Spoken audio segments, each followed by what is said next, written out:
திமிரி மற்றும் சுற்றுவட்டார பகுதி கிராமங்களில் உள்ள படித்த இளைஞர்கள் பயன்பெறும் வகையில் வேலைவாய்ப்பு முகாம்கள் நடத்தி வேலைவாய்ப்பு அற்ற இளைஞர்களுக்கு வேலைவாய்ப்பு வழங்க நடவடிக்கை எடுப்பேன் என ஆற்காடு அதிமுக வேட்பாளர் எஸ்.எம். சுகுமார் தெரிவித்துள்ளார்.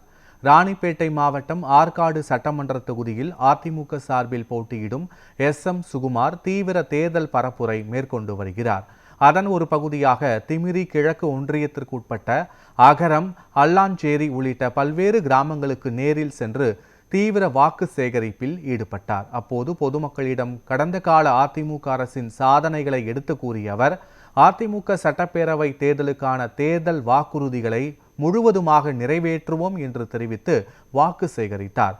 தொடர்ந்து நியூஸ்7 தமிழுக்கு பேட்டி அளித்த அவர், திமிரி, கலவை மற்றும் அதன் சுற்றுவட்டார பகுதிகளில் ஏராளமான கிராமத்தில் உள்ள படித்த இளைஞர்கள் சரியான வேலை வாய்ப்பு இல்லாததால் அவர்கள் பயன்பெறும் வகையில் கலவை மற்றும் திமிரி பகுதியில் பெரிய அளவில் வேலைவாய்ப்பு முகாம் நடத்தி படித்த இளைஞர்கள் அவர்களது கல்வி தகுதிக்கு ஏற்ப வேலை வழங்க நடவடிக்கை எடுப்பேன் என வாக்குறுதி அளித்தார்.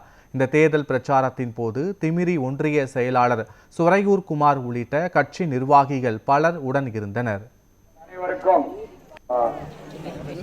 காளி ரமேஷ் தான் உடம்பு சரியில்லை. இவங்க 2 பேரும் என்ன பண்றாங்க தெரியல.